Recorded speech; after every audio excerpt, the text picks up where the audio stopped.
नमस्कार, सहारा न्यूज मध्ये आपले स्वागत आहे। बघूया आजचे बातमीपत्र।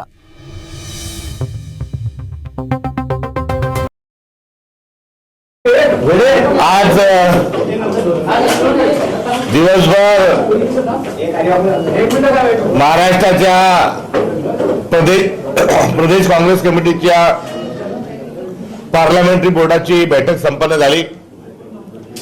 अगदी थेट सकाळी 10:30 वाजेपासून नॉनस्टॉप आतापर्यंत आमची जिल्हावार बैठका या संपन्न झाल्या आणि यामध्ये प्रत्येक महानगरपालिकेच्या एकूण प्रभाग, एकूण नगरसेवकांची संख्या, आलेले अर्ज, मुलाखत, जिल्हा मंडळांनी केलेल्या शिफारशी, त्या ठिकाणच्या आघाड्या, युती या संदर्भामध्ये संपूर्णतः हे सादरीकरण करण्यात आलं। तशा प्रकारचे प्रस्ताव जे आहेत हे महाराष्ट्र प्रदेश काँग्रेस कमिटीला सादर करण्यात आले आणि ऑन द स्पॉट त्या जिल्ह्यात त्या महानगरपालिकेच्या बैठका सुरू असतानाच निर्णय हा घेण्यात आला आणि सत्तेशेवटी प्रत्येक महानगरपालिकेला ज्या आवश्यक ज्या सूचना आहेत त्या देण्यात आल्या। महाराष्ट्राचं आज संपूर्ण नेतृत्व या बैठकीला उपस्थित होतं। सगळ्या नेत्यांनी देखील प्रत्येक महानगरपालिका निहाय आवश्यक त्या सूचना दिलेल्या आहेत आणि अत्यंत खेळीमेळीत आणि सोबतच जिद्दीने या निवडणुकांना पुढे जाण्याच्या अनुषंगानं आज एकंदरीत माहोल होता। कुठल्याही प्रकारचे वाद नाही, कुठल्याही प्रकारचे तंटे नाही, कुठेही ओढाताण नाही, तर एका दिलाने आणि काँग्रेसच्या स्पिरिटने आज संपूर्ण ही मीटिंग या ठिकाणी संपन्न झाली। मला आपल्या निदर्शनास आणून द्यायचं आहे की नुकत्याच झालेल्या नगरपालिका आणि नगर परिषदांच्या निवडणुकीत काँग्रेस पक्षाचा कार्यकर्ता हा ठामपणे आपल्या ठिकाणी उभा होता। 1006 नगरसेवक आमचे निवडून आले। भारतीय जनता पक्ष आणि त्यांच्या मित्र पक्षांनी बुलडोजर चालवलं आणि विरोधकांना संपवण्याचं त्यांचं कारस्थान होतं। मतदारांना खरेदी करण्याचा त्यांचा हा कुटील डाव होता आणि हा डाव खेळत असताना पैसा फेक तमाशा देख नावाचं तमाशा चालवलेला असतानाही काँग्रेसचा कार्यकर्ता हा ग्रासरूटला तळागाळामध्ये हा उभा होता आणि त्याच्या जिद्दीच्या भरोशावर आलेलं यश हे संपादन झालेलं आहे। याकडेही लक्ष वेधत असताना अगदी ते स्पिरिट, तीच जिद्द, तोच आत्मविश्वास आजच्या आमच्या जिल्हा नेतृत्वाच्या माध्यमातून हा या ठिकाणी प्रदर्शित झाला। अशा स्वरूपाने आज दिवसभराचं कामकाज हे संपन्न झालं। आता आपला जो महत्वाचा जो प्रश्न राहणार आहे त्याचं आधीच उत्तर देतो की कुठे कुठे कोणाकोणासोबत कशी कशी आघाडी झाली, यांच्यासोबत जाणार आहात का, त्यांच्यासोबत जाणार आहात का, हे काय झालं आणि ते काय झालं, हे प्रश्न वास्तविक आहेत आणि हे उभ्या महाराष्ट्रालाही पडलेले प्रश्न आहेत। मात्र आज एकंदरीत इंडिया अलायन्स व समविचारी पक्ष यासोबतच आघाडीच्या अनुषंगानं काही ठिकाणी ही चर्चा झाली आणि तशा प्रकारचे प्रस्ताव आले। महाराष्ट्रात कुठेही घड्याळासोबत, धनुष्यबाणासोबत, पतंगासोबत किंवा अजून कोणत्या इतर पक्षासोबत जाण्याच्या संदर्भात कुठलाही निर्णय हा झाला नाही, कारण अशा प्रकारचा कोणताही प्रस्ताव हा अगदी थेट इंजिनपर्यंत कोणाचाही प्रस्ताव आला नव्हता। त्यामुळे आम्ही स्वबळावरही काही ठिकाणी जात आहोत, काही ठिकाणी आम्ही अलायन्सच्या सोबत देखील जात आहोत आणि एखाद दुसऱ्या ठिकाणी कदाचित गावातल्या सर्व असणाऱ्या संस्कृतीच्या अनुषंगानं त्या ठिकाणी जी शहर विकास आघाडी आहे ती आघाडी देखील ही होऊ शकते। सर, पुण्यामध्ये मोठं कन्फ्युजन पाहायला मिळते। पुण्यामध्ये एकीकडे काँग्रेस आणि शिवसेना उद्धव ठाकरेंची एकत्र येणार आहे, दुसरीकडे मनसे आणि उद्धव ठाकरेंची शिवसेना एकत्र येणार आहे। काय नेमकं समीकरण असणार आहे? आज पुण्याचे संपूर्ण पक्षाचं नेतृत्व आणि पक्षाचे सर्व पदाधिकारी हे उपस्थित होते आणि त्यांच्या उपस्थितीमध्ये त्यांनी पुण्याचा जो एक अहवाल आहे, आढावा हा त्यांनी दिला आणि तो देत असताना पुण्यामध्ये जास्ती मोठ्या प्रमाणावर राजकीय कन्फ्युजन आहे ते आमच्या पक्षाच्या वतीने आहे। ओव्हरऑल एक गोंधळाचं वातावरण पुण्यात आहे आणि त्या परिस्थितीत कोण कोण काय आणि कशा पद्धतीने आघाड्या करतंय यावर आमचं बारीक लक्ष आहे। त्यांच्याकडून सर्व प्रभाग निहाय आणि लढणारे आमचे उमेदवार, आलेले उमेदवारी अर्ज या संदर्भात सगळी माहिती घेण्यात आली आणि योग्य वेळी पुण्याच्या संदर्भात निर्णय घेण्याच्या अनुषंगानं आज आमचा निर्णय झाला. ठाकरेंना सोबत येणार तुम्ही?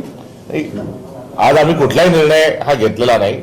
आज बारकाईनं पुण्याच्या घडामोडीवर आम्ही लक्ष ठेवत आहोत आणि येणाऱ्या 2 दिवसात आम्ही त्या पुण्याच्या संदर्भामध्ये निर्णय घेऊ. राष्ट्रवादी काँग्रेस दोन्ही राष्ट्रवादी एकत्र येतात, अशामध्ये मग अजितदादांच्या राष्ट्रवादी सोबत काँग्रेस जाणार का?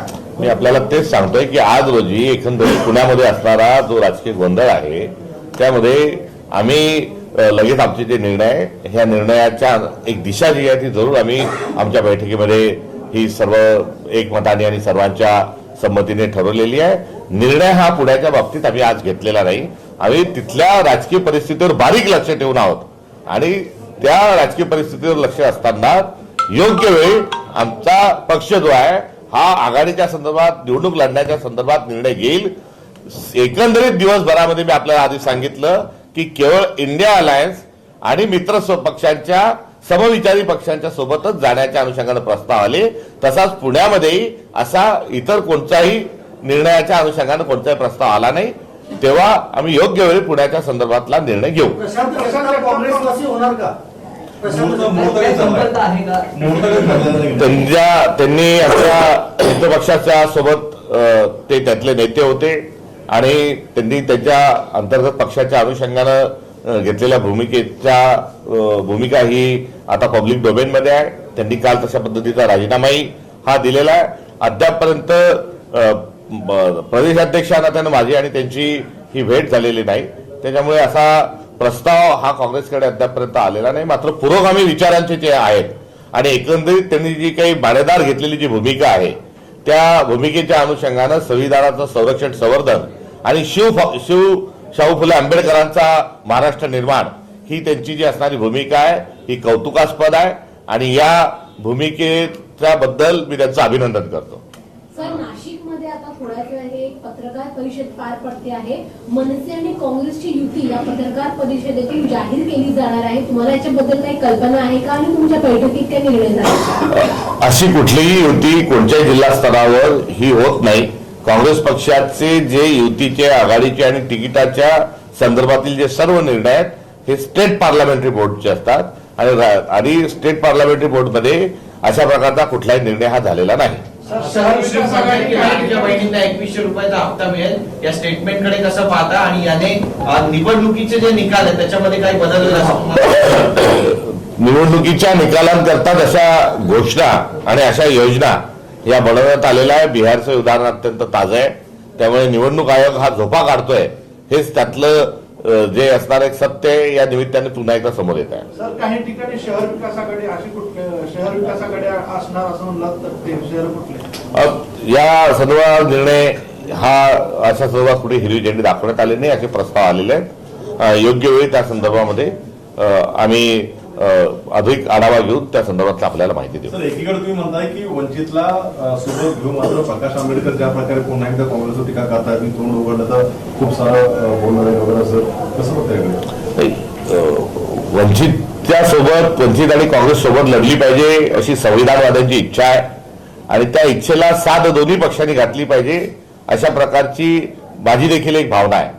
त्यामुळे कुठेही मी आरोप प्रत्यारोप किंवा होत असणाऱ्या आरोपाच्या अनुषंगाने उत्तर देणार नाही. आज काळाची गरज आहे की समविचारी सर्वांनी सोबत आलं पाहिजे आणि ती गरज लक्षात घेऊन सर्व पक्षांनी भारतीय जनता पक्षाला त्यांच्या मित्र पक्षाचं जे चालू असलेलं जे बुलडोजर आहे आणि आज जो पैशाचा जो एकत्रित आलेला माज आहे आणि सगळी व्यवस्था जी गुंडाळून ठेवत आहे त्यासाठी दोरात सामना करण्याकरता सगळ्या समविचारांनी सोबत आलं पाहिजे एवढीच प्रतिक्रिया मी त्यांच्या या वक्तव्यात. प्रकाश आंबेडकर हे वारंवार काँग्रेसला आरोपीच्या कटघऱ्यामध्ये उभे करतायत. वाद हे ओढावण्याचे सुद्धा त्यातनं संकेत दिले जात आहेत. तुम्ही म्हणताय संवाद सुरू आहे. त्यांच्या एक्सवरती ज्या अनेक पोस्ट येतात त्यातनं थेट काँग्रेसवर निशाणा साधला जातोय. निवडणुका आहेत. निवडणुकांमध्ये आम्ही जे एकंदरीत लढतो आहोत ती विचाराची लढाई लढत आहोत. आम्ही सत्तेसाठी हपापलेलो नाही आणि विचार घेऊन पुढे चाललोय आणि या विचारांमध्ये संविधानाचा विचार हा सर्वोच्च आहे, संस्कृतीचा विचार हा सर्वोच्च आहे आणि सर्वांनी या देश सर्वांचा आहे ही असणारी त्यात भूमिका आहे. समता, बंधुता, सामाजिक न्यायाची भूमिका आहे आणि अशी हाक आम्ही देत असताना होणारी जी टीका आहे त्या टीकेबद्दल केवळ मी खंत आणि दुःख व्यक्त करतो. याशिवाय आमच्या मनात प्रेम आहे, करुणा आहे आणि आशा आहे आणि यातून काहीतरी चांगलं घडावं ही एक अभिलाषा देखील आहे. सर, निवडणुकीच्या तोंडावर प्रवेश सगळ्याच राजकीय पक्षांमधून आज नाशिकमध्ये असा एक प्रवेश झाला भाजपमध्ये, ज्याला पोलीस बंदोबस्त लागला. बंदोबस्तात प्रवेश होतोय. पोलीस बंदोबस्तात ते प्रवेश होतोय, पहाटे पहाटे पण प्रवेश होतात आहे, रात्री उशिरा पण प्रवेश होतात आहे. एवढंच नाही तर तू आमच्या पक्षात ये, कुंभमेळ्याच्या कामाचं पॅकेज हे तुला देऊ इथपर्यंत आता आमिष दाखवल्या जातात आहे. म्हणजे कुठे नेऊन ठेवलाय महाराष्ट्र माझा. कुंभमेळा नाशिकला का होतो तर जो एक अमृताचा जो कुंभ आला होता तो तिथे ठेवण्यात आला होता. त्या अमृताच्या कुंभातले काही थेंब हे नाशिकला त्या ठिकाणी सांडले होते आणि करिता त्या ठिकाणी कुंभमेळा होतो. मात्र आज या कुंभमेळ्याच्या नावावर विष जे आहे हे नाशिकभर सांडवण्याचा प्रयत्न होत आहे. अशा धर्मबोडव्या प्रवृत्तीचा आम्ही निषेध करतो. सर, स्टेट पार्लियामेंट्री बोर्ड की बैठक हुई है, क्या कुछ निर्णय लिया गया है और किन किन जिलों को लेकर क्लैरिटी है? कुल 28 महानगर पालिका का की आज पार्लियामेंट्री बोर्ड में डिस्कशन हुआ और इस सेशन में बहुत सारे जो टिकट है उसको फाइनल कर दिया गया है और कुछ जगह जो है वो फैसला जो है वो जल्दी 2-3 दिन में होने के बारे में भी यहाँ सहमति बनी है. प्रशांत जगताप को लेकर सर क्या अपडेट है? कब तक वो पार्टी में प्रवेश करेंगे? कोई बातचीत हो पाई है क्या? उन्होंने अपने दल का इस्तीफा दिया है और जो महाराष्ट्र की पुरोगामी जो भूमिका है उस भूमिका को उन्होंने दोहराया है. मैं उनकी भूमिका का स्वागत करता हूं. मगर कांग्रेस पार्टी का अभी उसके साथ कोई मुलाकात अभी नहीं हुई, मगर उनकी कुल जो भूमिका है उस भूमिका को हम सराहना करने लायक उन्होंने भूमिका ली है, उसके लिए उनका हम अभिनंदन करते हैं. सर, हमने देखा कि पहले किस तरीके से दोनों पवार जो है अलग हुए, आरोप प्रत्यारोप का दौर चला, लेकिन अब बीएमसी और अन्य चुनाव से पहले, निकाय चुनाव से पहले पुणे में ये कहा जा रहा है कि दोनों पवार एक साथ आके चुनाव लड़ रहे हैं. इसको आप किस तरीके से देखते हैं? नहीं, इसके ये देखते हुए इसमें जो खास चीज है उसकी तरफ मैं ध्यान आकर्षित करना चाहूंगा कि सत्ता के भीतर का एक दल उनके मित्र पक्षों को छोड़कर अन्य पक्ष के साथ जो अलायंस कर रहा है तो ये महायुति की विफलता है. सर, एक सवाल उन्नाव से जुड़ा हुआ है. बीजेपी बेटी बचाओ बेटी पढ़ाओ का नारा देती है, लेकिन जो रेप ये एक्यूज है उसको जो है अदालत से बेल मिल जाता है. अभी वो जो रेप विक्टिम है वो सोनिया गांधी से मुलाकात कर रही है. इस पूरे सिनेरियो को आप किस तरीके से देख रहे हैं? कोर्ट ने बेल नहीं दी है तो सरकार ने बेल देने के लिए मदद की है. जो दस्तावेज थे उनकी आपूर्ति न करने के कारण बेल हुई है. तो इस बेल के पीछे कहीं ना कहीं भारतीय जनता पार्टी इसमें सम्मिलित है और हम इस घटना की निंदा करते हैं. बेटी बचाओ वाले जो लोग हैं ये कितने बेदर्दी के साथ बलात्कारी के साथ खड़े हैं इसका एक उदाहरण है. और इस उदाहरण के साथ मैं और एक बात जोड़ना चाहूंगा कि जो ओलंपिक और एशियाड के जो मेडलिस्ट थे उन हमारी भारत की बेटियों को इन्होंने नहीं बख्शा. ये तुम्हारे हमारे बेटियों के साथ क्या व्यवहार करेंगे, ये कल्पना भी बहुत ही निराशाजनक है. भारतीय जनता पार्टी का जो कैरेक्टर है वो कैरेक्टर इस मामले से फिर से एक बार उभर के सामने आया है. हिंदी के लिए एक अंतिम सवाल. आज ही मुख्यमंत्री ने ये कहा कि हमें जिहादी मानसिकता को हराना है और हम भगवा फहराएंगे. मुंबई बीजेपी अध्यक्ष कहते हैं कि हम किसी खान को नहीं इस शहर का महापौर बनने देंगे. मुख्यमंत्री ये स्टेटमेंट देते हैं कि जिहादी मानसिकता से हम लड़ रहे हैं, भगवा फहराएंगे. आप किस तरीके से देखते हैं? ये एक टूलकिट चलाई जा रही है भारतीय जनता पार्टी के माध्यम से, क्या कि इस टूलकिट के साथ पोलराइजेशन हो, जात धर्म में कहीं ना कहीं बंटवारा हो. मूलतः जो मुंबई कॉर्पोरेशन में पिछले दिनों में जो भ्रष्टाचार हुआ है, जब से यहाँ प्रशासक लगा तब से जो भ्रष्टाचार हुआ है वो भ्रष्टाचार से बचने के लिए इसलिए घिनौने कारनामे वो कर रहे हैं. मुंबई की सड़कें, मुंबई का जो बारिश में जो इकट्ठा होने वाला जो पानी है, मुंबई का जो 90,000 करोड़ रुपए का जो फिक्स डिपॉजिट था उसको कहां खर्च किया है. तो भ्रष्टाचार से बचने के लिए, अव्यवस्था से बचने के लिए ये इस प्रकार से गैर मामूली चीज, गैर लागू चीजों को वो सामने ला रहे हैं. सर, बीजेपी की नेता नवनीत राणा का ये बयान आया है कि हिंदुओं को 3 से 4 बच्चे पैदा करने चाहिए, नहीं तो हिंदुस्तान का जो है पाकिस्तान होते देर नहीं लगेगी. उनका भी एक टूलकिट का ही एक जरिया है. मैं उन्होंने इसके बारे में खुद विचार करना चाहिए, ऐसी भद्दी टिप्पणी नहीं करूंगा, मगर आपके पास बोलने के लिए कोई विचार नहीं है, राष्ट्र नाम को आगे लेके जाने के लिए राष्ट्रीय विचार नहीं है, इसलिए ऐसे बेतुका बातों को करना एकलौता उनका मकसद है। या प्रकारच्या विविध बातम्या बघण्यासाठी आमच्या चॅनलला लाईक, शेअर, सबस्क्राईब करायला विसरू नका. धन्यवाद.